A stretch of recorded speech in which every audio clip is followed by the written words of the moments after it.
passport យួនរយៈពេល10ឆ្នាំគេចូលមកដល់គោលដៅស្រុកខ្មែរគេវាយវីសាគេហៅថាវីសាខេយួនមានសិទ្ធិរស់នៅស្រុកខ្មែរមួយជីវិតគេហៅថាអចិន្ត្រៃយ៍ខ្ញុំមើលក្នុងហ្នឹងគេហៅថាអាសេអសងនេះថា permanent ហើយវីសាហ្នឹងគេហៅថាវីសាខេអញ្ចឹងអ្នកនឹងមានសិទ្ធិរស់នៅស្រុកខ្មែរស្របច្បាប់មិនបាច់ទៅវិញទេ passport នៅមួយជីវិតនេះជាគ្រោះថ្នាក់របស់ប្រទេសជាតិខ្មែរយ៉ាងធំណាស់ប៉ុន្តែយើងមិនបានឮសារព័ត៌មានណាចុះផ្សាយអំពីវីសាខេនៅឡើយទេប៉ុន្តែបើសិនជាបងប្អូនសារព័ត៌មានចង់ដឹងវីសាខេបែបណាសូមបងប្អូន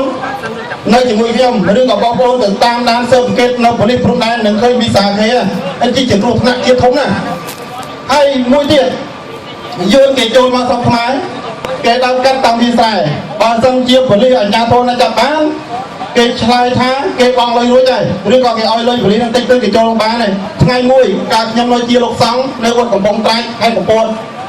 មានយួនមួយគេចូលមកស្រុកខ្មែរហើយគេសុំបាយស៊ីនៅវត្តខ្ញុំថាអូខេវត្តនឹងមិនមែនជាបរណាទេគឺរបស់ពុទ្ធបរិស័ទមិនថាជនជាតិណាឯងមានសិទ្ធិបាយ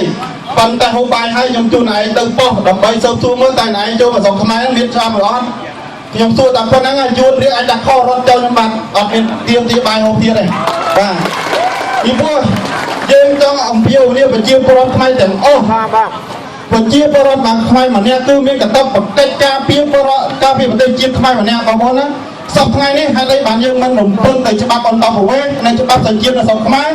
ដោយសារយើងដឹងថារដ្ឋាភិបាលហ៊ុនសែនគឺជារដ្ឋាភិបាលអាយុនបាទបង